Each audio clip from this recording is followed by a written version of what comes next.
Primero quitamos la musiquita de Kahoot. Listo. Ok, bueno, entonces vamos a ver las principales enfermedades en aves. Van a ver entonces en su curso en línea unos cuadros. En estos cuadros, bueno, están todas las enfermedades que podemos encontrar tanto en aves domésticas como en aves silvestres. Pueden ver tanto guajolotes, pollos, patos, y bueno, también van a ver aquí, por ejemplo, equinostoma, que ya lo encontramos más en anátidos tipo patos, gansos. También vamos a ver algunos tetrameres. O sea, aquí, si ven, por ejemplo, el hospedero intermediario, pues ya estamos hablando, por ejemplo, de garzas, de patos que comen artrópodos acuáticos, ya de aves acuáticas. Otros, pues sí, definitivamente los encontramos mucho en aves de corral, pollos, guajolotes. Entonces, bueno, como vamos a ver en este curso, únicamente se estudian las de aves de corral, aves dedicadas al abasto. Entonces tenemos endoparásitos. Aquí, por ejemplo, estamos viendo Subulura aquaria, pues tienen que comer hospederos intermediarios terrestres, escarabajos, cucarachas, saltamontes. Entonces pensemos que son enfermedades que difícilmente encontraríamos en una nave de Pilgrims, de Bachoco, de estos altos productores de pollo de Jalisco, de incluso aquí de Querétaro. Entonces no son enfermedades que vamos a encontrar en gallinas de ese tipo de naves, sino de gallinas de traspatio, es decir, de pollos, guajolotes que tiene la gente para pues su autoconsumo. Entonces, pues son enfermedades que ya tienden a no estar siendo tan estudiadas, son enfermedades que no vale a veces la pena ni dar tratamiento, y pues por eso se ha ido haciendo un tipo de purga en el programa de enfermedades parasitarias, porque pues a veces son pues del guajolotito o algo que tiene una persona en su casa, y pues si le decimos que ese guajolote tiene ascarid y requiere un tratamiento con un benzimidazol que cuesta 18 pesos la dosis, pues no le conviene. Entonces, por eso, pues hemos visto que sean las enfermedades de relevancia sanitaria, económica y pues en caso necesario de salud pública. Ahora, bueno, ya vemos que existe la producción de gallina libre. Estamos viendo que ya se venden en muchos lugares tanto carne de pollo como huevo de gallinas que están en pastoreo. ¿Esto qué implica? Lo que implica es que, bueno, ya al volverse a exponer al pasto, a la humedad y a los hospederos intermediarios, estas aves pues ya vuelven a ser parasitadas. Entonces son aves que pues llevaban, hablamos de generaciones, sus ancestros pues habían estado enjaulados, 4 o 5 gallinas a veces en una jaula, en una caseta, pues durante todas las últimas generaciones. De repente pues ya salen a pastoreo y entonces ya sus genes, sus sistemas inmunes empiezan a confrontarse y a desafiarse con parásitos con los que no habían tenido contacto durante generaciones. Y eso pues obviamente va a provocar muchísimos cambios en la producción, mucha disminución. Si no es lo mismo, por ejemplo, que una persona nacida en México y que toda la vida ha comido aquí en puestos callejeros, en el Paseo de las Facultades, pues se exponga a una salmonelosis, a que traigan, por ejemplo, a un europeo, a un noruego, y lo expongan a unos de esos tacos con salmonela. Entonces, pues nuestros sistemas inmunes obviamente ya están muy desafiados con ciertos patógenos, y es lo que les pasa a las aves que antes estaban en jaulas, estaban en casetas y no se exponían, por ejemplo, a gusanos, lombrices y todo lo que les pueda transmitir un parásito. De repente las sacan al pastoreo, empiezan a comer hormigas, escarabajos, moscas, les transmiten parásitos y sus sistemas inmunes ya no están tan sensibilizados con esos antígenos y les causa grandes daños. Además, pues está también el caso de los depredadores. Si ustedes ponen sus gallinas en pastoreo, se exponen muchísimo a los depredadores, y sobre todo, por ejemplo, a los halcones, a los que llegan por arriba, y a los, pues, muchos zanates, incluso que pueden llevarse a los pollitos. Entonces, pues es muy caro este tipo de producción y se refleja en el precio, ¿no? Termina uno a veces pagando por una docena de huevo de gallina libre 65 pesos, ¿sí? Comparado con 20 o 30 pesos que puede costar el de gallina que no es libre. Pero bueno, esto a la larga pues van a aumentar las enfermedades parasitarias en aves si es que se expone mayor población de aves a una producción en pastoreo. Por lo pronto, pues son muy poquitas las producciones en pastoreo que hay en nuestro país, pero si esto empieza a incrementar precisamente pues ya por las medidas de bienestar animal, vamos a ver entonces que empiezan a exponerse más a parásitos y posiblemente en unos 10 o 15 años tengamos que volver a cambiar el programa de la asignatura y aumentar algunas enfermedades transmitidas, por ejemplo, por artrópodos o por lombrices. Entonces, bueno, estos cuadros los tienen ya en el aula virtual. Una de las enfermedades más relevantes que van a encontrar tanto en animales de casetas como en animales en pastoreo es coccidiosis. Esta es mucho más común en animales hacinados. Por lo tanto, coccidiosis la vamos a encontrar en aves que se producen en casetas. Cuando son miles y miles de aves que están en condiciones de hacinamiento, que pues no hay limpieza suficiente de sus excretas y se exponen a consumir la fase infectante en el alimento. Entonces, coccidiosis aviar es transmitida por varias especies, pero bueno, tenemos grados de patogenicidad, es decir, cada una de estas es diferente, su virulencia. Entre las más virulentas están Acerbulina, Máxima, Necatrix, Eimeria tenela, de las más patógenas, pero bueno, todas las demás finalmente son parásitos y llegan a causar cierto grado de cambio, de daño.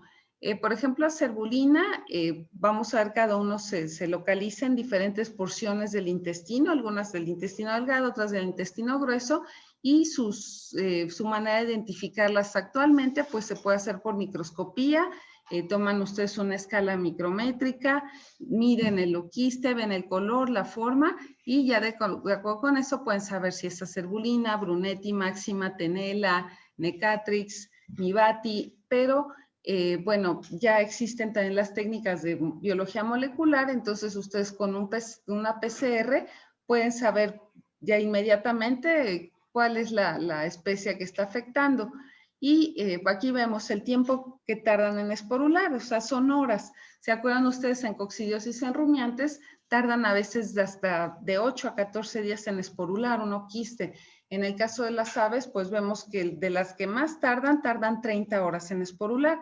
Es decir, que si ustedes no recogen las excretas infectantes en menos de 30 horas, el pollo entonces va a consumir los oquistes infecciosos.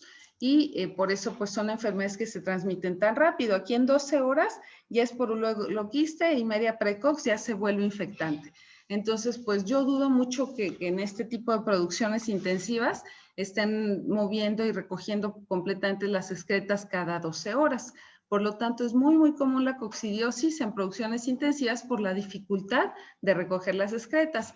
En pastoreo, pues sería más difícil que el ave consuma sus propias excretas porque tiene muchísima área, muchísimo espacio para moverse, para alimentarse. Pero en producciones intensivas está en una jaula, no se puede mover únicamente, puede mover la cabeza para alimentarse en el comedero y ahí es donde puede contaminarse con excretas de las gallinas de arriba. Entonces vemos, por ejemplo, aquí la forma, el tamaño de los oquistes, la localización y bueno, para esto hay muchísimas claves taxonómicas.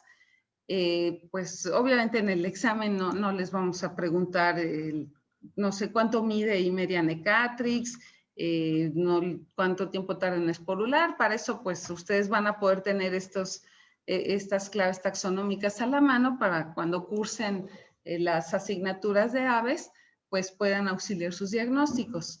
Ahora, ¿qué tanto puede dañarse el ave? Pues todo depende del estado inmune. Si es un pollito, pues obviamente va a dañarse muchísimo. Ya a medida que van creciendo las gallinas, ya van produciendo mayor cantidad de anticuerpos y se pueden defender más contra la coccidiosis, pero en caso de pollitos, pues sí llega a ser letal. Entonces es el estado inmune, la nutrición del animal y cuántos oquistes ingirió. Es exactamente lo mismo que está pasando ahora con la neumonía COVID. ¿Qué ocurre? O sea, al principio nos decía el secretario López-Gatell que pues únicamente morían las personas de la tercera edad, únicamente morían los obesos, los hipertensos, diabéticos, cardiópatas, pero ¿qué pasa? A medida que vamos conociendo cada vez más casos y más defunciones cercanas, vemos, pues no, este cuate tenía 23 años, hacía ejercicio diario, se la vivía en el gimnasio, o si no, pues tal chica, ¿no? Y pues tenía 32 años, nunca la veías así fuera de forma, hacía yoga, meditación, entonces ni hipertensión, ni diabetes, ni obesidad, y mucho menos edad avanzada. Entonces, ¿qué es lo que están viendo? Pues es qué tanto inóculo nos ponemos, ¿no?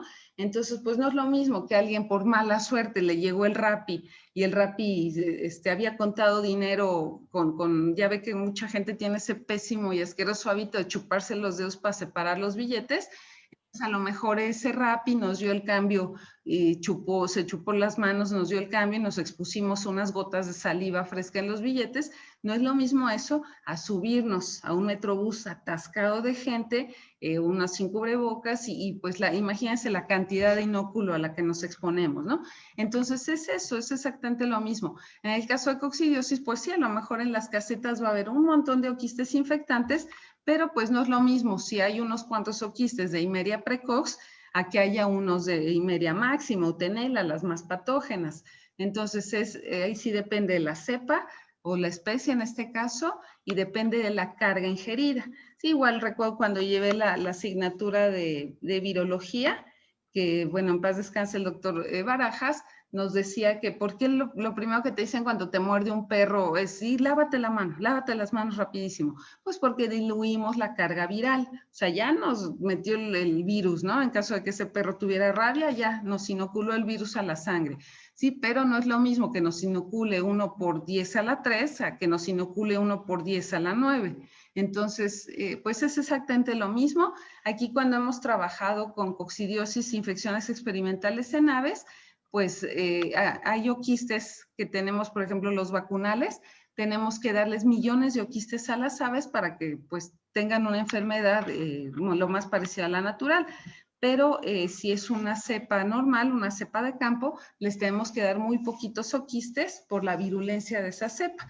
Entonces es muy, muy importante el número de oquistes ingeridos. Eso en todas las parasitosis. Sí, igual un perro no es lo mismo que consuma 3 huevos larvados de toxocara a que consuma 1000, ¿no? Entonces, todo es el número de oquistes. Bueno, aquí hay, pues puede haber diarrea, el pollo se ve flaco, pierde el apetito porque está dañado su intestino, se postra, eso es muy, muy común en coccidiosis, no van a ver que los animales quieran caminar, es difícil en animales enjaulados, en casetas, pues ahí no pueden caminar, pero en caso que ustedes quieran hacerlos caminar, no lo logran y se ven extenuados, se ven fatigados, agotados. Muy, muy común eso en coccidiosis. También esto, bueno, lo van a ver en su curso en línea, es donde están localizadas. Por ejemplo, si hacen ustedes una necropsia de un ave y si ven que el mayor daño, las enteritis hemorrágicas, la enteritis mucoide, la encuentran, por ejemplo, a este nivel del duodeno, pues pueden entonces empezar a sospechar de la especie, ¿no? Pues sería máxima, cuando ya es más hacia el ciego, pues aquí ya estamos hablando de Brunetti. Entonces, son muy útiles estas claves porque les puede ayudar a distinguir la especie en la necropsia. Si únicamente tienen ustedes acceso al pollo y no a sus excretas, pueden saber por donde vean más dañado, van a saber pues esa cerbulina, si está en la porción anterior del intestino delgado. Si tienen acceso a las excretas, pueden entonces medir el oquiste, ver la forma, ver si tiene tapón del micrópilo, ver el color y ya pueden saber entonces la especie, máxima, mibati, en esta hoja sigue, ¿no? Mitis necatrix, esta también es terrible, incluso necatrix viene de necator. Necator es un nombre que se da en lenguas antiguas, en latín me parece que es, significa asesino, ¿no? Entonces pues se les llama incluso por eso. Máxima, pues es por el tamaño, sí, es una de las coccidias más grandes que hay. Si ven el oquiste de Eimeria máxima, es un oquiste muy, muy grande, ¿sí? Entonces de ahí también el tamaño. Y estas claves pues son básicamente para hacer diagnóstico. Entonces, bueno, los signos pues ya habíamos visto, puede haber mortalidad en animales jóvenes, aquí están muy, muy desnutridos, vemos que incluso no tienen carotenoides las aves en las patas, ¿no? A pesar de que aquí en México se acostumbra a darles carotenoides, por ejemplo, se les da flores de cempasúchil, se les dan a veces cosas que coloreen la carne, cosas que coloreen el huevo, sobre todo la yema, porque a las amas de casa pues prefieren escoger en el mercado una pechuga que se vea anaranjada a una blanca. Sí, si viajamos, por ejemplo, a Europa, Estados Unidos, ahí pues, por ejemplo, va uno al súper y la pechuga, el muslo ni lo comen, ¿no? Ese lo usan incluso para hacer alimento para las mascotas. Pero ahí pues lo que consumen, que es la pechuga, se ve completamente blanca, ¿no? Dice, ay, qué horror. No sé si han visto, por ejemplo, muchas marcas de pollo orgánico que pues no utilizan, por ejemplo, carotenoides para alimentar a las aves. Es completamente blanca esa carne de pollo y pues no estamos acostumbrados, ¿no? Porque desde pequeños pues nuestra mamá nos daba nuestro huevo estrellado con la yema naranja y de repente verla así amarilla, híjole, como que se ve raro, pero en realidad es así como se come normalmente. Pero en México nos hemos acostumbrado a ver un pollo coloreado, una yema coloreada. Entonces, bueno, aquí vemos que ya no tienen carotenoides, a los animales se les dieron flores de cempasúchil, no absorbieron la vitamina A, no absorbieron ya absolutamente nada. ¿Por qué? Porque el intestino ya lo tenían completamente dañado. Así es como se sacan las aves de una caseta con coccidiosis, la mortalidad es muy, muy elevada, ¿sí? Entonces, pues hay una alta morbilidad y en caso de animales jóvenes también alta mortalidad. En caso de animales adultos, pues disminuye la mortalidad. Pues obviamente hay repercusiones en la producción de huevo. Si es una gallina que apenas está luchando por sobrevivir, pues no va a producir huevo. Y en caso de producirlo, pues va a ser un huevo con el cascarón frágil, un huevo con la yema deformada, con la yema sin color como nos gusta consumirla en México. Bueno, se hizo un estudio ya hace varios años, tuve el gusto de colaborar con el doctor Héctor Sumano en farmacología, la doctora Lilia Gutiérrez también de farmacología, la doctora Chela Tapia y un profesor de la Facultad de Medicina. Entonces ahí lo que probamos fue una formulación genérica de toltrasuril contra una de referencia, en este caso la de referencia pues de uno de los laboratorios más conocidos. Y pues tratamos a las aves, unas con el genérico, unas con el de referencia, y pues las aves expuestas a coccidias, vimos cómo actuaba cada uno. Entonces, pues eran aves que consumían flores de cempasúchil y por lo tanto, pues tenían que estar de buen color, la canal. Y vimos que las que tenían coccidiosis y fueron tratadas con un fármaco genérico, no absorbieron los carotenoides como las que fueron tratadas con un fármaco de referencia. Sí, entonces, en este caso, pues como la Secretaría de Agricultura no exige las mismas pruebas de biodisponibilidad que se exigen, por ejemplo, para fármacos humanos, pues aquí cualquiera le pone genérico a su fármaco y ya lo registra, ¿no? Ante la Secretaría de Agricultura.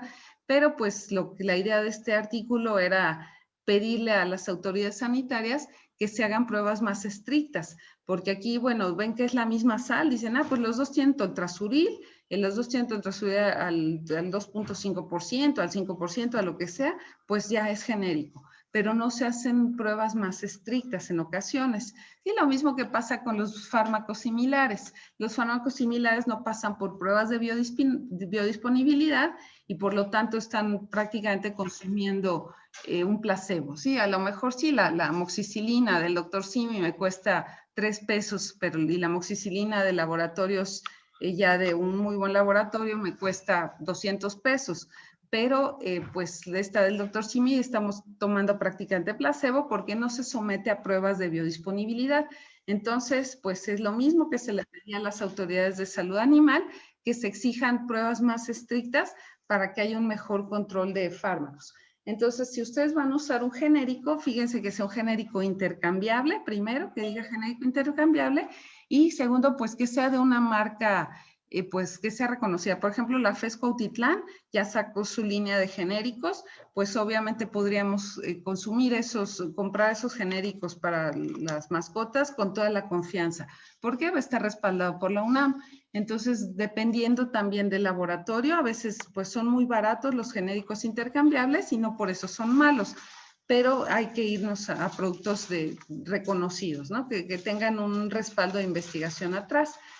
Ahora, coccidiosis, pues obviamente provoca inmunidad, es una enfermedad que el oquiste pues se expone al sistema inmune. El sistema inmune es muy eficaz en producir una respuesta de citotoxicidad mediada por anticuerpos. Entonces, pues ya en una futura infección, si el animal sobrevive, va a haber protección, va a haber memoria. Y es diferente, nuevamente hago la comparación con lo que estamos viviendo de la neumonía COVID, pues las personas que se han infectado naturalmente, que han resultado contagiadas, lo que ven, sí, en efecto, hay una inmunidad en ese momento, van ustedes, se hacen su prueba de anticuerpos y les va a decir a las 3, 5 semanas, pues tienes IgGs contra SARS-CoV-2. Pero ¿qué pasa? A los 3, 4 meses ya no existen esas IgGs, los isotipos necesarios para un desafío posterior. Entonces, por eso estamos viendo que se vuelven a infectar y luego les da hasta peor, ¿no? Entonces, ¿qué ocurre ahí? Pues no, los isotipos de IgG no son eficaces contra ese tipo de patógenos. En el caso de coccidiosis son muy, muy eficaces las IgGs contra un desafío posterior. Sí, ahí ya estamos involucrando ya linfocitos CD8, sobre todo los gamma delta, que son muy, muy eficaces para el control de los linfocitos. Y acuérdense que los linfocitos, los CD8, lo que hacen pues son unos kamikazes. Esos, ya que los linfocitos B atacaron con anticuerpos, los linfocitos, los de la respuesta CD8, esos son los kamikazes que destruyen la célula infectada. Entonces, bueno, son muy, muy eficaces las respuestas inmunes contra coccidiosis y por lo tanto hay que permitir que los animales se expongan para que tengan una inmunidad protectora en un futuro. Y bueno, ya habíamos hablado de la importancia de la dosis a la que se expone y obviamente requiere las coccidias, humedad, oxígeno y temperatura adecuada para la esporulación de oquistes. Si no hay suficiente, sobre todo humedad, los oquistes tienden a tener un estrés osmótico, es decir, se chupan, prácticamente se hacen como pasas, se secan y ya no resultan ser infectantes. Entonces, coccidiosis, pues, difícilmente la vamos a encontrar en climas muy secos, muy, muy secos y pues posiblemente el calor sí lo resistan, pueden estar a 42 grados, pero si hay humedad no hay problema. Entonces, si nos vamos a Tamuín, a San Luis Potosí, están a 38 grados, pero hay suficiente humedad, ahí sí van a sobrevivir. Y pero a lo mejor en Toluca en este momento, pues hay, no sé, 8 grados, pero no hay nada de humedad, ahí no van a sobrevivir. Entonces, más que nada requieren humedad. A la temperatura, los parásitos tienen una muy buena adaptación al estrés térmico. Si se adaptan bien a la temperatura, lo que no soportan es la deshidratación. Es muy común que la coccidiosis se manifieste más en animales estresados y sobre todo jóvenes. Y pues, ¿qué estresa más que el hacinamiento, no? Entonces, obviamente estamos viendo esas casetas de aves saturadas, de pollos que no pueden ni siquiera moverse y no pueden llegar a veces ni al comedero por tantos que son en una jaula. Entonces, pues eso provoca estrés, eso causa que el animal se inmunocomprometa y no hay una respuesta contra coccidiosis, entonces se manifiestan ya los signos clínicos. Hay más riesgo en primavera y otoño precisamente porque hay mayor hacinamiento y muchas veces la enfermedad pasa desapercibida y pues, a veces no nos damos cuenta que se afecta el desempeño. El tratamiento puede llegarse a dar profiláctico, tanto en agua o alimento, y acuérdense que pues si ya se presenta un brote, ya está dañado el intestino y por lo tanto los tratamientos que son todos por vía oral, pues no se van a absorber, ¿no? Es como cuando el perro está vomitando y por más que le damos el tratamiento, pues lo está vomitando. Entonces no hay absorción, en este caso no hay vómito en coccidiosis, pero el intestino está tan dañado que el fármaco no se absorbe. Sí se requiere una absorción intestinal porque son formulaciones orales, pero ya está tan dañado que no se puede absorber el fármaco. Por lo tanto, se dificulta ya mucho el tratamiento sobre brote.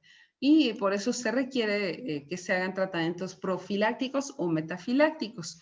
En los signos hay especies como Tenel y Necatrix que causan diarrea sanguinolenta y hay otras que causan diarrea amarillenta como Acergulina y Máxima, caracterizadas más por la presencia de moco que por la presencia de sangre. El diagnóstico, pues si nosotros tenemos 10,000 pollitos que murieron por coccidiosis, por decir una cifra exagerada, pues difícilmente le vamos a hacer copro a cada uno de esos 10,000 pollitos. Ahí se selecciona aleatoriamente algunas de las aves muertas, se hace la necropsia y se pueden observar las lesiones macroscópicas o se puede hacer un raspado de mucosa y buscar los oquistes en la mucosa intestinal.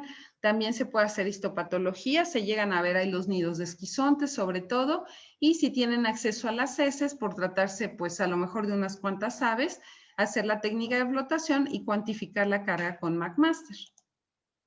Sí, entonces se observan enteritis hemorrágicas, se observan petequias, aquí pues ya está comprometida la circulación, tiflitis, inflamación de los ciegos y con las lesiones caracterizadas por los nidos de esquizontes principalmente. El tratamiento, bueno, hay muchísimos fármacos en el caso de coccidiosis en aves, hay un exceso de fármacos, pero siguen prefiriendo el uso de ionóforos en aves, aunque bueno, se está desalentando esto porque los ionóforos también tienen actividad antimicrobiana y pues si se está abusando de ellos, al rato pues las aves ya no van a ceder ni siquiera a la salmonelosis, porque ya abusan de los ionóforos, pero son muy eficaces e incluso pues permiten que hasta los aves ganen peso, los ionóforos. También pues se puede usar el azalocid, que se considera un antiparasitario y también, bueno, controla muy bien, es un ionóforo sintético y pues se usa un poquito menos, por ejemplo, que la salinomicina, que la monensina. Y pues tenemos otros inmunomoduladores como el levamisol. Entonces, bueno, se usan los que matan directamente a la coccidia sobre brote o se usan los preventivos que mantienen un bajo nivel de reproducción y por lo tanto fomentan la inmunidad. En un artículo publicado más o menos en el 2014, se dice más o menos por mes qué es lo que se requiere. Si se requiere tratamiento profiláctico con quimioterapia o si se puede aplicar la vacuna. Sí existen muchísimas vacunas creadas con oquistes atenuados contra coccidias y han resultado ser muy efectivas. Entonces, bueno, aquí donde dice clean out es cuando hay que sacar por completo todo, el método de todo dentro, todo fuera, en las casetas aviares y se aplica más o menos entre abril y mayo. Entonces, bueno, esos son tratamientos y pues vemos nuevamente muchísimos fármacos, algunos pues ya muy viejitos como el amprolio, el que, bueno, pertenece al grupo de los análogos de tiamina. Acuérdense que el amprolio, pues, ¿qué pasa? Evita que se absorba como tal también la tiamina, o sea, hay una deficiencia de tiamina porque es un análogo de la tiamina. Entonces, pues en caso de animales, por ejemplo, de alta estima, de, no sé, una guacamaya, una ninfa, una cacatúa que tenga coccidiosis, pues evitar, por ejemplo, el amprolio, porque va a hacer que el animal no esté absorbiendo tiamina y la tiamina, acuérdense que sirve para los nervios, ¿no? Es parte del complejo B y es muy útil. Entonces, en este caso, el amprolio actuaría como un neurolítico, entonces estarían afectando la transmisión nerviosa de esas aves. Pero pues para tipo de aves de caseta, midiendo muy bien la dosis, se les puede dar con toda confianza. El de los mejores, de los más baratos, el de coquinato. Entonces, pues con 5 días que ustedes dejen bueno, que no se consume el huevo, la carne, por ejemplo, pues ya con eso es suficiente. Entonces vemos que tienen muy poquito periodo de retiro este tipo de productos. Incluso el diclazuril, un análogo del toltrazuril, con 5 días que se deje de consumir el huevo o la carne ya es suficiente, se retiran perfectamente. Otros no requieren incluso un periodo de retiro. La salocid, muy bueno, un ionóforo sintético. Entonces tienen aquí todos los posibles tratamientos, incluso, bueno, se menciona que la alofuginona ya tiene hasta actividad contra Cryptosporidium. Tenemos los ionóforos como maduramicina, también son excelentes, se puede utilizar en cualquier ave de abasto. La monensina, otro ionóforo de los más utilizados. Entonces, pues vemos que cualquiera de estos, vemos la dosis, es muy eficaz contra coccidiosis. Robenidina es un fármaco muy viejito, muy viejito, entonces a veces ya es difícil conseguirlo. Salinomicina, otro ionóforo, otros también Nifursol, de los más viejitos, pero muy eficaz. Y bueno, el toltrazuril, el problema con el toltrazuril es que tiene un periodo de retiro a veces muy prolongado, a veces hasta se menciona que es 60 días, entonces muchos no quieren utilizar toltrazuril por eso, pero es el mejor porque actúa contra fases intracelulares y extracelulares. Se puede usar un solo producto por varios años, pero bueno, ¿esto qué es lo que provoca? Resistencia antiparasitaria. Entonces, pues se está desalentando este tipo de tratamiento. También hay uno muy bueno, el cambio de productos, nada más que acuérdense que hay que cambiar de familia. Entonces, si cambiamos de salinomicina a monencina, pues no estamos haciendo nada porque son ionóforos. Tendríamos que cambiar, por ejemplo, de salinomicina a diclazuril, que pertenecen a distintas familias. Entonces, en épocas de poco riesgo, utilizamos productos un poquito más débiles. Por ejemplo, aquí podríamos utilizar, no sé, posiblemente nicarbacina, pero ya en los periodos más fuertes o de épocas de alto riesgo, pues vamos a meter ya un decoquinato, una salinomicina. Entonces, bueno, se usan la rotación de fármacos, existen también las vacunas, son muy difíciles de conseguir en ocasiones, demasiado difíciles. Algunas de ellas son muy sencillas de administrar porque se asperjan en la caseta y se ponen luces de colores para que las gotitas, las gotitas de la vacuna nebulizada se vean de colores y los pollitos por instinto pues picotean siempre los colores brillantes. Entonces, eso facilita mucho la administración de una vacuna en muchísimos animales, pero es dificilísimo de conseguir la vacuna que se puede nebulizar. Y por otro lado, pues no nos consta si todos los animales y cada uno, pues picoteó o absorbió la cantidad necesaria de vacuna. Entonces tenemos que ir prácticamente uno por uno, unos se administran vía intranasal, pero sí hay que ir pollito por pollito, pues otras son parenterales, pero bueno, es lo más eficaz que hay por el momento contra coccidias, es la prevención, es pues para variar la vacunación, ¿no? Lo que más lo puede prevenir. Y aquí tenemos un artículo en el que habla de todas las vacunas que hay y qué especies son contra las que actúa. Por ejemplo, el Livacox trae Imeria-Tenela, a veces la llegan a producir con Imeria máxima, o sea, tenemos aquí Livacox T, que trae Tenela, máxima, cerbulina. Entonces, en este caso, si el ave fue vacunada, por ejemplo, con una vacuna con Imeria-Tenela, y se expone a Imeria máxima, pues no le va a funcionar tanto. Hay cierta inmunidad cruzada, claro que sí, pero en ocasiones no es tan eficaz la vacuna si no tiene la especie a la que se expuso el animal. Es lo mismo que ocurre con las cepas virales, ¿no? Entonces nos podemos vacunar contra influenzas o contra la cepa H1N1, por decir, pero si llega la H9N5, pues va a haber cierta inmunidad cruzada, pero sí es cuando nos da como esa como influenza muy benigna, ¿no? Que sí tenemos dolor de cabeza, secreción nasal, fiebre, sí nos da la enfermedad, pero un poquito más benigna, porque hay cierta antigenicidad cruzada. Pero bueno, en este caso también llega a haber cierta protección. Otra enfermedad de las aves está más presente en guajolotes, cistomonas, y pues prácticamente afecta a los ciegos de los guajolotes, hace que pierdan el apetito y en la necropsia van a ver los ciegos pues como negros, de una tiflitis con exudado gaseoso y zonas de necrosis sobre todo en el hígado. Entonces es lo que provoca, no se recomienda el tratamiento, si a veces pues producir un guajolote le ganan muy poquito las personas, entonces si les vamos a andar mandando un antiprotozoario que luego no son baratos, a veces ni siquiera se justifica el tratamiento, ¿no? Y pues lo que provoca ahí es la pérdida de apetito y el guajolote no va a engordar tanto. Entonces tienen que valorar si en realidad es conveniente darle un tratamiento al animal para que pueda engordar.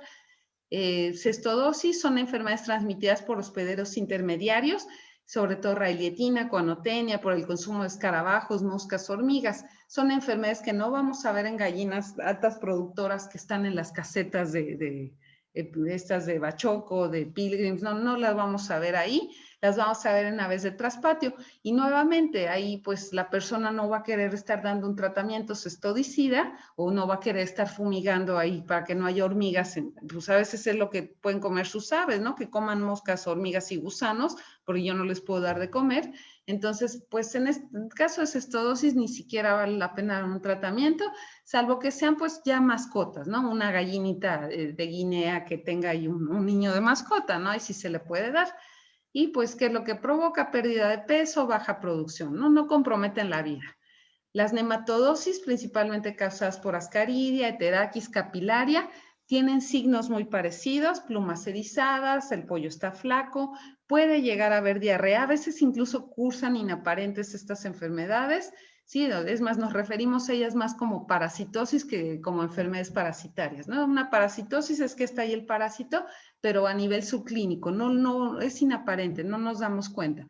Ya una enfermedad es cuando ya se manifiesta una diarrea, o ya podemos ver una postración, apatía, debilidad. A veces en ascaridiosis se llega a manifestar y en otras ocasiones pues no es tan común. Y las aves pues tienen el plumaje hirsuto, tienen poca absorción de carotenoides, se ven las crestas, las patas descoloridas y obviamente ahí se afecta la tasa de postura o la ganancia de peso en aves productoras de carne. Heterakis es otro nematodo. La larva 2, pues igual que ascaridias, se alimentan de tejidos, exudados tisulares, no son hematófagos, pero bueno, puede llegar a haber tal daño por la exfoliación que llega a haber un raspado excesivo del ciego. Entonces puede haber tiflitis hemorrágica. Y bueno, en este caso transmite el protozoario de los pavos que acabamos de ver. Capilaria, bueno, lo podemos encontrar en esófago, buche, intestino y ciego, y pues ahí le provoca mala digestión. Al haber mala digestión, el animal está flaco y puede llegar a tener diarrea. Nuevamente, bueno, capilaria puede penetrar las capas de la mucosa y por lo tanto provocar una acción traumática. Entonces es muy similar las nematodosis, ¿no? Aquí tenemos el extremo posterior del macho de ascaridia con su ventosa precloacal, heterakis con una espícula más larga que la otra, y el huevo pues hay que medirlo. Para saber si es un huevo de ascaridia o heterakis tendríamos que medirlo para saber de qué género se trata. Entonces son muy parecidos y es necesario sacar la escala micrométrica y medirlo. En caso de piojos, esto pues nos vamos rápido porque ya vimos piojos en prácticamente todas las especies del programa de enfermedades. Son piojos, como podemos ver, masticadores, ¿sí? Los piojos de las aves son masticadores más que chupadores. Entonces, todos son del tipo masticador, la cabeza grande. ¿Y qué provocan? Pues piensen cualquier persona que haya tenido piojos o haya visto a alguien con piojos, irritación, está uno molesto y en este caso pues hay disminución en los parámetros productivos. Entonces, bueno, son piojos masticadores. Ahí se ven las liendres en el plumaje. Las pulgas de las gallinas, pues principalmente caracterizada por la presencia de quinófago, no tiene tenidos, frente angulosa. Ácaros en aves, bueno, es muy común la presencia de ácaros, sobre todo del género Dermanisus. Dermanisus es el coruco rojo, es el más común, y otro que también es muy común en las aves es Nemidocoptes. Entonces, bueno, dentro de los ácaros también consideramos a las garrapatas, que en aves no son tan comunes como en el caso de mamíferos, pero sí pueden llegar a encontrar una garrapata blanda del género Argas. Argas es una garrapata blanda, no es una ixódida, y esta afecta principalmente, bueno, a las aves, pero también la pueden llegar a encontrar en reptiles. Son garrapatas de nido, es decir, estas la encuentran refugiadas en el hábitat y durante la noche se alimentan de las aves.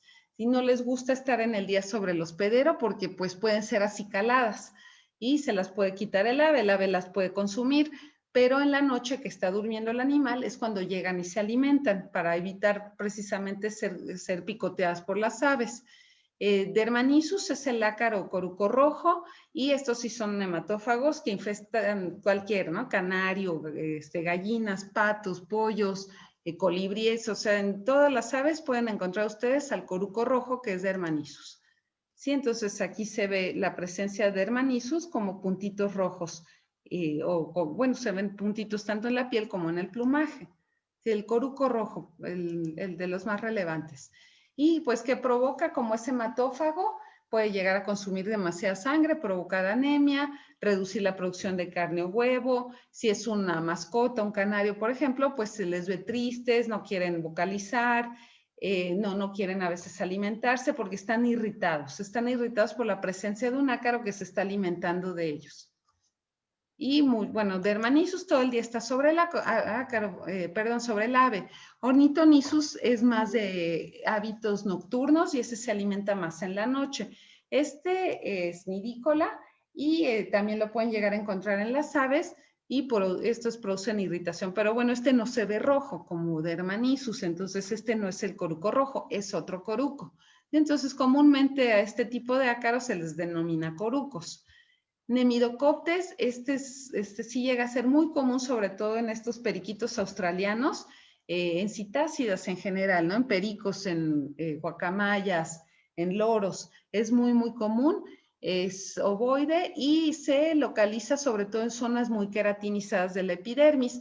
Entonces provoca inflamación, exudado y se empiezan a desprender las escamas y hay una queratinización exacerbada, entonces da un aspecto de piedra. Y entonces la piel de las aves, donde haya Nemidocoptes, parece como si han visto Los Cuatro Fantásticos, sería el de Ben, entonces sería así como de piedra. Se les hace pata de piedra, se les hace incluso alrededor de las narinas, se ve como si tuvieran piedra. Entonces, pues eso ya, pues, si afecta a las narinas, pues ya compromete el intercambio gaseoso y puede considerarse ya muy grave. Y muy, muy común tanto en gallináceas como en citáceas. Entonces, esta es una sarna producida por Nemidocoptes, conocida pues habitualmente como pata de piedra, porque es una queratinización excesiva la que provoca Nemidocoptes. Entonces, bueno, aquí se puede dar un tratamiento, pero obviamente antes van a tener que aplicar un antiseborreico, un queratolítico, para que lo que ustedes utilicen, puede ser permetrina, puede ser amitraz, pueda ingresar perfectamente a las capas de la piel y ser absorbido. O bien, bueno, se puede administrar ivermectina y matar al ácaro. En este caso estamos hablando de matar al ácaro con piretroides, con ivermectina, pero ya esta hiperqueratinización pues únicamente la van a poder quitar ustedes pues con una cirugía muy delicada o con queratolíticos. Ya al matar el ácaro pues ya la piel ya está dañada, ya están las escamas dañadas, entonces ya se requiere de un proceso de regeneración o de una remoción por parte del médico veterinario. Pero bueno, el ácaro es fácil matarlo con piretroides o con ivermectinas. ¿Cómo se controlan las acariosis, los corucos, las garrapatas, de pata de piedra? Pues evitar que entren a otras aves a las naves de las gallinas, resanar y encalar para que no se escondan ahí, no se refugien ahí en el día los ácaros, no usar cama caliente, es decir, si van a recibir una nueva camada de pollitos, pues cambien por completo la cama, no utilicen la que dejaron los anteriores. Y se pueden hacer fumigaciones profesionales con el uso de piretroides o de organofosforados como cipermetrina y diacinón. Entonces, bueno, esto es lo de aves. Y ahora vamos a ver el tema de conejos. Conejos son muy poquitas las enfermedades que tiene el programa. No es que no haya enfermedades en conejos, es que pues prácticamente se han estudiado muy poco, se han hecho muy, muy escasos estudios de epidemiología de enfermedades parasitarias en conejos en México y no se sabe a ciencia cierta cuáles son las más relevantes hasta el momento, ¿no? Entonces sí sabemos que hay mucha sarna zoonótica y que hay muchísima coccidiosis, pero a lo mejor hay tripanosomosis y no la diagnosticamos. Entonces, pues bueno, vamos a ver las que se han observado más comúnmente en México. En el caso de conejares o de conejos mascotas, siempre es mejor prevenir en lugar de tratar y es preventivo. Las enfermedades en conejos, igual en aves, en abejas, estos últimos temas, pues, ¿qué se requiere? Bioseguridad, buenos alojamientos, buena nutrición. Sí, acuérdense lo que vimos en segundo semestre, que cuando tenía ahí acceso al pizarrón, que bueno, también Zoom nos deja usar una pizarra virtual, pero ahí no tengo tableta.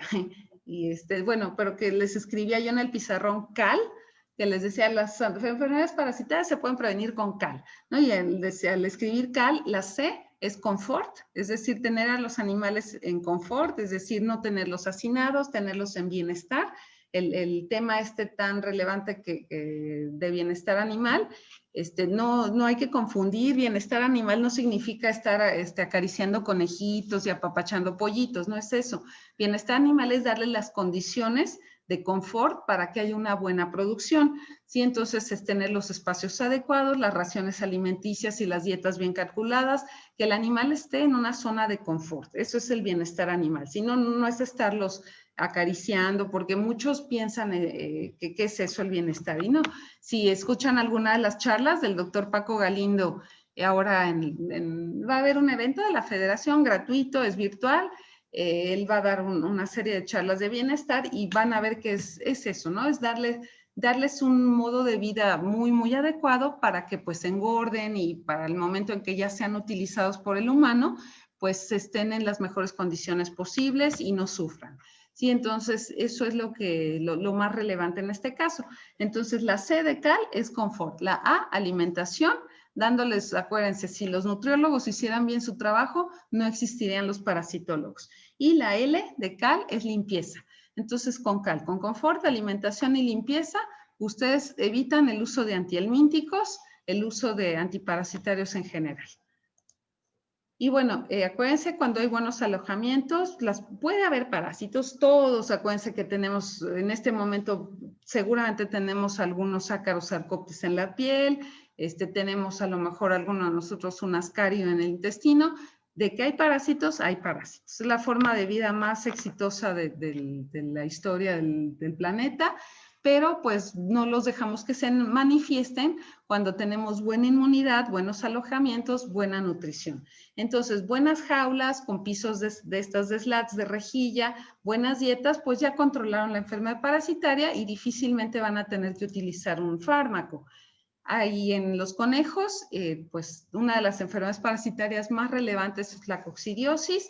Hay muchas especies, no todas son patógenas. Por ejemplo, Eimeria perforans, a pesar del nombre, no se considera muy patógena.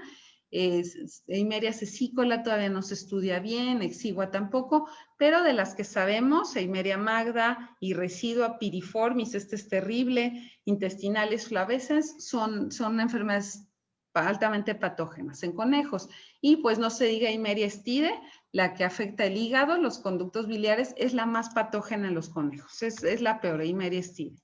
Esta aquí quedó, en los ductos biliares, dice patogenicidad variable, pero generalmente es altamente patógena. La coccidiosis se puede manifestar de manera subclínica, pues daña el intestino porque se dañan principalmente las vellosidades. Al no haber vellosidades no se absorbe el alimento.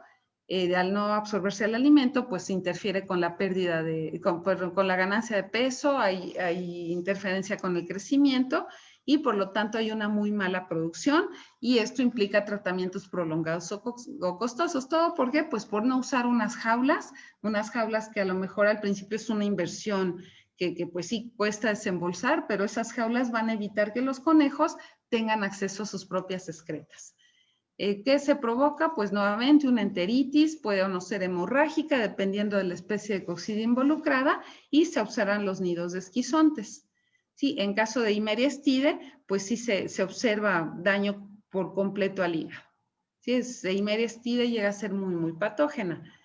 En el caso de gusanos en conejos, pues hay ciertos nematodos, estos trematodos.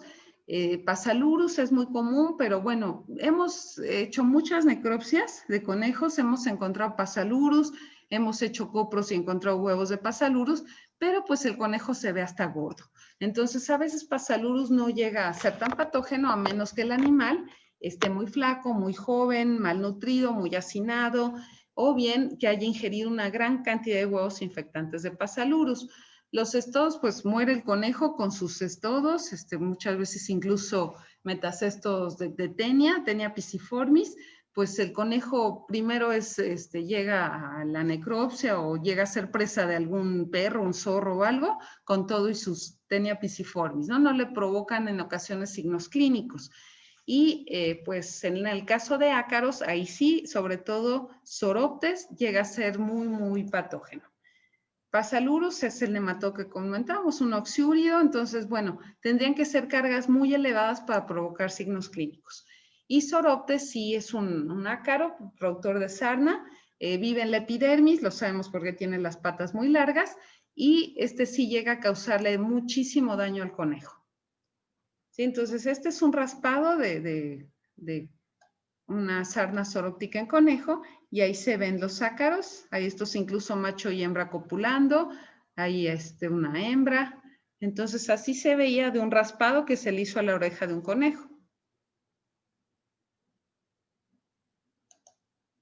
Esta es la sarna zoróptica, ¿sí? Entonces así terminan los conejos con sarna zoróptica si no se da un tratamiento oportuno. Sí, es muy severa la sarna zoróptica, por eso esta hay que prevenirla. Y Keiletiela, esta la vimos cuando estudiamos gatos, que es la caspa que camina, es un ácaro con grandes quelíceros, estas pinzas que tienen aquí para alimentarse. Entonces es muy molesta, muy irritante y provoca sobre todo alopecia e irritación al animal, prurito. ¿Qué antiparasitarios podemos usar? Pues anticoccidianos los mismos de siempre, Toltra, Monensina, la Salocid, Ecoquinato, sulfas, incluso funcionan de maravilla como anticoccidianos. Si quieren tratar a un conejo mascota contra Pasalurus, contra tenia, pueden utilizar benzimidazoles, praziquantel contra tenia, el levamisol, que es inmunoestimulante, pirantel, que actúa contra Pasalurus. Entonces, bueno, esto ya sería pues más para un pie de cría, si tienen un excelente semental y quieren prevenir enfermedades parasitarias, sí conviene tratar. Si tienen un conejar con, unos 50 conejos y van a tratar cada uno de ellos con esto, van a gastar muchísimo y no van a recuperar jamás lo que van a vender sus canales de conejo. Y en el caso de las sarnas, pueden usar eprinomectina, selamectina o no ciromacina, pero es un insecticida. Para sarnas son estas lactonas macrocíclicas, sobre todo eprinomectina, selamectina, pues son muy buenos contra las sarnas. O bien pueden utilizar el Bravecto, que se usa en perros, que es Fluralaner, y resulta muy efectiva contra zoroptes en conejos. Entonces, el uso de Fluralaner oral, son tabletitas, se la dan a su conejo y se olvidan de la sarna zoróptica en las orejas, incluso de Keiletielosis, ¿no? Entonces, no está indicada para conejos, en este caso los laboratorios que es MSD Salud Animal, no lo hicieron para conejos, pero pues sí funciona contra las sarnas de conejo. Y bueno, ya para terminar el curso, bueno, les comento, las enfermedades de peces están ya en el aula virtual, ahí voy a subir el tema, no va a haber examen de enfermedades de peces, porque esto como lo evaluábamos en el curso normal en el aula, es que ustedes en equipo hacían un Kahoot, se les asignaba a cada uno de los equipos un tema, ¿no? Por ejemplo, anisaquidosis, ¿no? Otro, por ejemplo, hacía lerneosis, ¿no? Otro equipo. Entonces hacían un Kahoot, lo presentaban al grupo y es así como se les calificaba el tema. Y bueno, era muy divertido, ¿no? Porque incluso llevaban premios para los ganadores, entonces ayer era un repartidor, un comedero ese día, que después entraba la señora de intendencia, nos dan unas regañadas, pero bueno, no dejábamos cochinero, pero les molestaba mucho ver que estábamos come y come, hay dulces en el aula. Entonces, los evaluábamos así. Entonces, bueno, como no es posible ahora por las condiciones de internet que pudiéramos hacer Kahoots en equipo para todo el grupo, vamos a dar ese tema en el aula virtual, no va a haber examen de la unidad de enfermedades de peces, pero les dejo ahí la información ya en el aula virtual. Y entonces ya pues terminamos el curso con el tema de abejas, son 2 enfermedades nada más, únicamente 2 enfermedades de abejas, que son Varroa y Acarapis. Varroa es una enfermedad que se encuentra bajo control oficial de la Secretaría de Agricultura. Entonces, es muy importante. Varroosis, bueno, en este caso es una enfermedad de, pues prácticamente reporte obligatorio porque se encuentra bajo control oficial. Entonces, es muy importante que la puedan diagnosticar. El ácaro lo vimos en la primera foto, es un ácaro marrón en forma de cangrejito con muchas sedas. Con las sedas se puede pegar en las sedas de la abeja, en los pelitos de la abeja, o también puede adherirse con sus quelíceros, que son muy fuertes, a las larvas de abeja. Entonces se encuentran afectando tanto a adultos y a larvas. Su hospedero definitivo son las abejas. tristemente, ay, no, pues que a mí no me gustan las avispas, deberían gustarme porque son polinizadores, ¿no? Y ahora los polinizadores los debemos cuidar muchísimo, pero me dan pánico las avispas. Entonces, Varroa pues no afecta tanto a las avispas, ¿no? Entonces afecta a las abejas, a las buenas, ¿no? Y contra las avispas, estas que son terribles, a ellas no les hace nada, ¿no? Entonces, su hospedero definitivo al momento pues son las abejas. También se ha documentado la presencia de Varroa en abejorros, ¿no? Que también son excelentes polinizadores, ¿sí? A pesar del zumbido ese tan impactante que hacen y de la picadura tan dolorosa, pero son muy buenos polinizadores y también hay que cuidarlos. Afecta a las larvas y bueno, aquí tenemos que pues contribuye al colapso de las colmenas. Varroa es uno de los factores que contribuyen al colapso de las colmenas y pues también puede contribuir a la transmisión del virus que les deforma las alas a las abejas. ¿Sí? Entonces, por eso está bajo control oficial de las autoridades sanitarias del país. Bueno, ¿qué es lo que provoca en las abejas? Las larvas parasitadas pues o mueren o pues francamente se demora su nacimiento. Las que, bueno, algunas llegan a morir, otras al morir se pudren y desprenden un olor muy desagradable, las celillas donde están las larvas. Ahí pueden ver en el fondo el excremento de los ácaros y en caso de que sobrevivan las larvas, nacen con las alas deformadas y pues son abejas que no van a trabajar igual, no van a poder volar bien y por lo tanto hay una muy baja producción en la miel y pues obviamente son abejas con comportamientos anormales. Hay una tesis muy interesante de una alumna que hizo su trabajo de tesis en el departamento de abejas y ella lo que estudió fue el comportamiento de pecoreo de las abejas. Ya ven que ellas seguían con su olfato y encuentran las flores con mucho néctar. Entonces va una, encuentra las flores y regresa al apiario, hace un baile y en ese baile les indica a todas las demás abejas dónde están esas flores. Entonces ya llegan todas a alimentarse en esas flores. Ese comportamiento lo hacen gracias, bueno, uno al medio como se pueden orientar, detectando las concentraciones electromagnéticas de la Tierra, todo eso les permite tener esas orientaciones pues que ni la NASA tiene, ¿no? Y por otro lado, por su olfato. Tienen un excelente olfato las abejas, pero cuando están infestadas con varrosis, pierden el olfato. Entonces, lo que vio Mariana, lo que vio esta alumna, fue que las abejas con varrosis no sabían llegar a las flores. Entonces se les perdían las flores y obviamente pues eran abejas que terminaban muriendo de hambre porque no saben llegar a las flores porque pierden ese comportamiento de olfato y pierden el comportamiento de pecoreo. Entonces, aunque no las chupe el ácaro, aunque no les chupe toda la hemolinfa el ácaro, las afecta, las puede matar de hambre porque hace que tengan comportamientos anormales. Tienen alas rudimentarias, les atrofia las patas, acortan el abdomen. Ese es un ácaro, el equivalente a las garrapatas en mamíferos, serían Varroa en abejas, ¿no? Por eso hay una norma oficial. El diagnóstico, bueno, lo deben haber visto en el laboratorio, es la técnica de David de Jong, en el que se ponen las abejas en un envase plástico, se agita y pasan esto por un filtro coladera y los ácaros se quedan en la malla. ¿Sí? Es colar abejas prácticamente. Entonces es la técnica de David de Jong y esta se usa desde los 80s y está aceptada por la Secretaría de Agricultura como técnica de diagnóstico. Es la que más se utiliza. Y bueno, es muy fácil de hacer. Y bueno, digamos que de lo poquito bueno que tuvo esta contingencia es que se salvaron de ir a conseguir porque les pedían, creo que 1000 abejas. O sea, por equipo les pedían 1000 abejas, imagínense.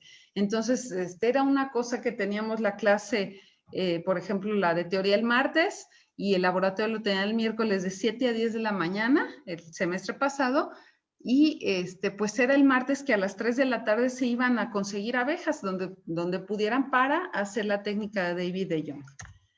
Entonces, bueno, ya se hacen cálculos para obtener el nivel de infestación. Esto todo está en la norma oficial mexicana. Entonces se hace un cálculo y pues dependiendo del nivel de infestación se determina si se requiere o no un control. Si el nivel de infestación es mayor al 5% en adultas, es a fuerza hacer un control, no es que uno quiera. es que si uno tiene un apiario con más de 5% de infestación de barro en adultos y no damos control, puede llegar la Secretaría de Agricultura y darnos una fuerte multa. Bueno, para determinarla en las crías, también la técnica de Young habla de cómo se deben hacer las cortes de panal, se meten en una bolsa de plástico, se refrigeran, en este caso para que dejen de moverse los ácaros, y ya se van haciendo se desoperculan las celdas y se obtiene el porcentaje de infestación. Entonces, bueno, también a veces otros apicultores usan, o médicos veterinarios, trampas en el piso de la colmena.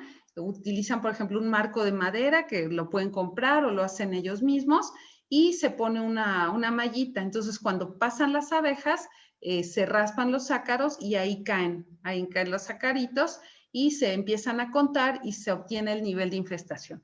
Entonces, prácticamente el más sencillo es el de David de Jong, pero esta técnica es muy bonita porque es de mi vecina de cubículo, la doctora Laurita Espinosa, donde está mi cubículo, el 3224, enfrente está la doctora Laurita Espinosa, Laura Guadalupe Espinosa, y ella fue quien publicó esta técnica que ya es aceptada a nivel mundial. Entonces, pues es así como la ven, buena onda y sencilla la doctora, es famosísima, ¿no? Entonces, también les pedíamos que hicieran esta técnica e iban con la doctora Laurita y ella les ayudaba, pues ella fue quien lo desarrolló, ¿no? Entonces, un orgullo que lo haya hecho ella. Y pues bueno, ya lo vimos, la vida del parásito es variable, depende del clima y pues se transmite sobre todo por contacto entre abejas, por errores de manejo, transhumancia no controlada. El tratamiento se pueden usar flumetrinas, estas las venden, se venden las tiritas con flumetrina de liberación lenta, pero es una pachanga después vender la miel. Si ustedes quieren miel orgánica, olvídense, si utilizan esto nunca van a poder vender miel orgánica y ahora lo que la gente está exigiendo mucho es la miel orgánica, precisamente para evitar que tengan flumetrinas. Aunque, bueno, jugándole al abogado del diablo, las flumetrinas no se absorben por vía oral, ¿no? Ahí sí no puedo abrir el chat, pero ahorita que cierre la presentación veo si hay una pregunta en el chat. Ok, si no me dejan, por eso me choca Windows. Bueno, entonces la flumetrina es muy eficaz. Y hablamos que hay una norma oficial para el control de barrosis en abejas. Y la otra enfermedad, la última que se ve en abejas, es acarapidosis. Acarapis es un ácara, Acarapis woodi. Se localiza en las tráqueas, es decir, en los órganos respiratorios de las abejas. Ahí vemos la disección de unas tráqueas de abejas y vemos cómo están los ácaros en sus tráqueas. Sí, entonces sería el equivalente a que, ¿han visto esos chicles que de veras es un riesgo, que salen de una maquinita, que ustedes le meten una moneda, le dan vuelta y sale una bola de chicle gigantesca? Y es increíble que sigan vendiendo eso. Incluso en la caricatura esta que me encanta de Un Show Más, no sé si todavía sale, de Cartoon Network, el jefe de Rigby y Mordecai, Benson, era una máquina de estas, de dulces, ¿no? Que sacan esas bolas de chicle. Entonces, es el equivalente a que si ustedes se tragaran uno de esos chicles enteros y se les fuera la tráquea, es exactamente el equivalente al tamaño del ácaro con la tráquea de las abejas. Sí, entonces, pues, ¿qué es lo que les provoca? Pues prácticamente una asfixia, ¿no? Aquí vemos la infestación de ácaros en las tráqueas de las abejas, hay una reacción inflamatoria de las tráqueas, hay una acción obstructiva y traumática. ¿Sí? Entonces, la patogenicidad radica en su actividad traumática, obstructiva y antigénica. Afecta a las abejas y pues obviamente imaginen que tienen algo atorado en la tráquea, pues hay abdomen distendido porque no pueden respirar bien, hay pues una mala oxigenación, se pierde el instinto de pecorear, de picotear, están nerviosas, inquietas, empiezan a abanicar las alas, no consiguen volar y pues bueno, obviamente, ¿por qué? Porque están teniendo un estrés respiratorio. ¿Cómo se diagnostica? Pues haciendo la disección. Sí, ahí se requieren manos de relojero para poder sacar las tráqueas de las abejas. Nuevamente, la doctora Laurita Espinosa, picudísima en este sentido. Ojalá ahora que nos reincorporemos puedan ir con ella y decirle, ay, doctora, a ver, si quisiéramos ver cómo se hace la disección de tráqueas de abeja, y las hace, bueno, como de maravilla, ¿no? Unas manos de cirujano. No lo hacemos en el laboratorio. Esta práctica de disección de tráqueas de abeja no se hace. Se hacía lo de David de Jong, que sacudían abejas en una botella para varroa, pero la obtención de acarapis no la hacíamos en enfermedades parasitarias. Esto sí le sugeriría ir a platicar con la doctora Laurita si a alguien le interesa ver cómo se hace la disección de tráqueas de abeja. Y pues ya se ven los ácaros, y se pueden ver en el microscopio. ¿Cómo se puede prevenir? Pues, esto es pura bioseguridad, ¿no? O sea, evitar errores de manejo, obtener una reina certificada como libre de enfermedades, es prácticamente bioseguridad, no hay como tal una prevención. O sea, les comento que los piretroides difícilmente se absorben por vía oral, se llega a absorber un poquito, entonces posiblemente el uso de las tiras de flumetrina pueda llegar a provocar cierta protección contra este ácaro. Pero bueno, sí no es muy común el uso de flumetrina contra acarapis. Y pues se puede utilizar también salicilato de metilo, o sea, estamos hablando de acaricidas de acción repelentes o nitrobenceno, ¿no? Pero aquí estamos hablando ya de bencenos. Entonces, bueno, sí vamos a salvar a la abeja, pero estamos usando un fármaco fuerte que va a requerir un periodo muy prolongado de retiro para tener una miel libre de fármacos. Y pues sería todo. Ahora sí. Ok. Varroa, ya vi la pregunta, pero es que no había visto. Sí, o sea, varroa, digamos que es un parásito obligado.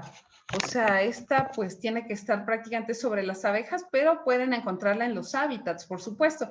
Y ahí es donde también entran los comités, o sea, el apicultor, el médico veterinario, el que va a visitar los apiarios, pueden llevar los ácaros de un apiario a otro. Entonces sí lo pueden llegar a encontrar, aunque es un parásito obligado, requiere de estar succionando hemolinfa, va a sobrevivir muy poco tiempo en el ambiente, pero va a querer estar todo el tiempo sobre las abejas, pero sí puede llegar a sobrevivir cierto tiempo en vida libre, muy poquito, como los piojos, ¿no? Unas 58, 70 horas, pero pues ya con eso se transmite. Entonces, bueno, y entonces... lo de las abejas. No, sí, no, de veras que créanme que quien más peleaba era yo por lo de las